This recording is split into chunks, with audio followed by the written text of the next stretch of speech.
Multiple అనేది సైంటిఫిక్గా prove అయినది. సైంటిఫిక్గా కాకుండా ట్రెడిషనల్గా నమ్మేటువంటిది ఏంటంటే మామూలుగా ఈ చైనా, మలేషియా, సింగపూర్ దేశాల్లో దేవుని నమ్మరు మామూలుగా. కానీ వాళ్ళు ఎర్రచందనాన్ని దైవ స్వరూపంగా భావిస్తారు. అందుకే ఇప్పటికి కూడా దాని లక్ష్మీ స్వరూపంగా, ధన స్వరూపంగా భావించేటువంటి కల్చర్ అది.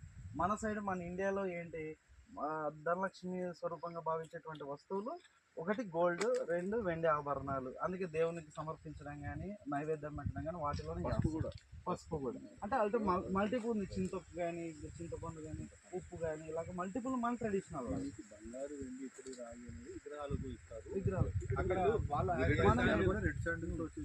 లాఫింగ్ బుద్ధ ఇలాంటివి ఉన్నాయి కదా. వినాయకుడు కదా అయ్యా, ఆయన డోర్లు చేపించినప్పుడు నీకు ఎర్రచందనం అని చెప్పి మాట్లాడా. మనం ఎర్రచందనం అన్నాడు కానీ ఇవ్వలేదు. మళ్ళీ ఇప్పించుకోవచ్చు కదా. నేను అడిగినా, నువ్వు రావద్దు నేను తీసుకుంటానని. కరెక్ట్ అన్నాడు, మాట్లాడతాయి. ఆయన అన్ని చెప్పాడు, ఎట్లా చెప్తాడు. ఏ అన్ని లక్షలు తీసుకొని నువ్వు ఏం చెప్పాలంటే ఇస్తాడు. అన్నాడు కానీ. సో విధంగా ఈ ఈ వుడ్ అనేది చాలా మంది చెట్లు అంటే రకరకాలు చెప్తాం. టేకు చెట్టు, శ్రీగంధం చెట్టు, ఎర్రసి అన్ని చెట్లే కదా అండి. అంటే టేక్ అనేది ఓన్లీ ఫర్నిచర్ గురించి, శ్రీగంధం అనేది ఓన్లీ బాడీ కాస్మెటిక్స్, పర్ఫ్యూమ్స్, దాన సంస్కారాలకి ఈ విధంగా ఉపయోగిస్తారు.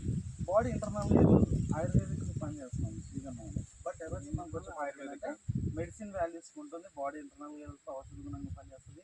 ట్రెడిషనల్ అంటే మనము దేవుని ప్రతిమలు కావచ్చు, మ్యూజికల్ ఇన్స్ట్రుమెంట్స్ కావచ్చు, ఈ విధంగా ఉపయోగపడుతుంది. అండ్ సైంటిఫిక్గా వచ్చేసి కూలెంట్ ఆయిల్గా, రేడియో దానికి ఉపయోగించడం ఉపయోగపడుతుంది. ఫర్నిచర్ ఐటమ్స్ మల్టిపుల్గా యూజ్ అయ్యేటువంటి ఒకే మొక్క. కాయలు దీని విత్తు ఉంటుంది స్వామి, విత్తు ఉంటుంది. ఆ విత్తు మొలకెత్తాలంటే 1 year పడుతుంది.